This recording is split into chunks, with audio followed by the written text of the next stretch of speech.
அரசு பள்ளியில் மகாவிஷ்ணு என்ற நபர் சர்ச்சைக்குரிய வகையில் பேசியதை அடுத்து தமிழகத்தில் உள்ள பள்ளிகளில் கல்வி சாராத நிகழ்ச்சிகளை அனுமதியின்றி நடத்தக்கூடாது என பள்ளிக் கல்வித்துறை உத்தரவிட்டுள்ளது.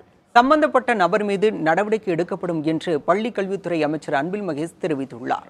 ஏன் ஏரியாவுக்கு நீ பேசி போயிருக்கிறீங்க, என்னோட ஆசிரியரை நீ அவமானப்படுத்திட்டு போயிருக்கிற, அதனால ஒன்றை நான் அவ்வளவு சீக்கிரம் நான் சும்மா விட மாட்டேன் என்பதை இந்த நேரத்தில் அழுத்தம் திருத்தமாக தெரிவித்துக் கொள்கிறேன். இவ்வளவு காட்டமாக பள்ளி கல்வித்துறை அமைச்சர் அன்பில் மகேஷ் பேசியது மகாவிஷ்ணு என்ற நபர் குறித்துதான். அசோக் நகர் பெண்கள் மேல்நிலைப் பள்ளி மற்றும் சைதாப்பேட்டை மாதிரி பள்ளியில் சொற்பொழிவாற்றிய மகாவிஷ்ணு என்ற நபர் மாற்றுத்திறனாளி ஆசிரியர் சங்கரை அவமதிக்கும் வகையில் பேசியிருக்கிறார். இந்த விவகாரத்தில் 2 முதல் 3 நாட்களுக்குள் உரிய நடவடிக்கை எடுக்கப்படும். இது பள்ளி மேலாண்மை குழு மூலம் நடந்ததா, தலைமை ஆசிரியர் அல்லது அதிகாரிகள் கவனத்துக்கு வந்துதான் நடந்ததா என்று விசாரணைக்கு பிறகே தெரியவரும் என அமைச்சர் தெரிவித்துள்ளார். மகாவிஷ்ணுவின் பிற்போக்குத்தனமான பேச்சுக்கு எதிர்ப்பு தெரிவித்த பார்வை மாற்றுத்திறனாளி ஆசிரியர் சங்கரை மேடையில் அமர வைத்து அமைச்சர் அன்பில் மகேஷ் பாராட்டினார்.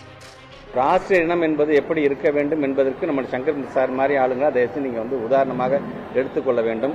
கண் பார்வை இல்லை என்று சொன்னாலும் தன்னுடைய கல்வி அறிவு கொண்டு எப்படி கேள்வி கேட்டாருங்கிறது எனக்கு அவ்வளோ ஒரு பெருமையாக இருக்கின்றது. அதனால தான் இந்த மேடையில் அவர் ஏற்ற வேண்டும் என்று நான் ஆசைப்பட்டேன். இது நீங்கள் சொன்னது போல அவரிடம் அவர் வாக்குவாதம் செய்திருக்கிறது எல்லாமே நான் அவர்கிட்ட தனிப்பட்ட முறையில் கேட்டிருக்கேன் நான்.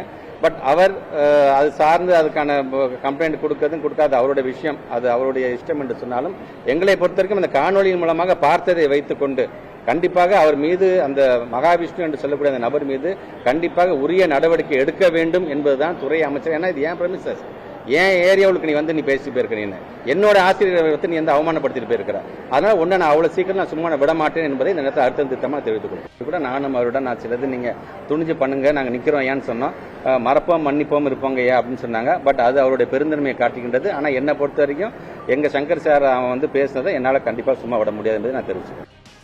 பள்ளியில் மாணவர்கள் மத்தியில் உரையாற்ற யாரை அழைக்க வேண்டும் என்கிற குறைந்தபட்ச புரிதல் ஆசிரியர்களுக்கு இருக்க வேண்டும் என அறிவுறுத்திய அமைச்சர் மாணவர்கள் சுயமாக சிந்தித்து செயல்பட வேண்டும் என கேட்டுக்கொண்டார். யார் என்ன கருத்து சொன்னாலும் சரியா தவறா என்பதை உணர்ந்து செயல்பட வேண்டும் என சென்னை அசோக் நகர் அரசு பள்ளி மாணவர்களுக்கு அமைச்சர் அன்பில் மகேஷ் அறிவுரை கூறினார். நல்லது கெட்டது எதுன்னு தெரிஞ்சு நான் முடிவெடுக்கிறேன் பார்த்தியா, அதுதான் புத்திசாலித்தனம்.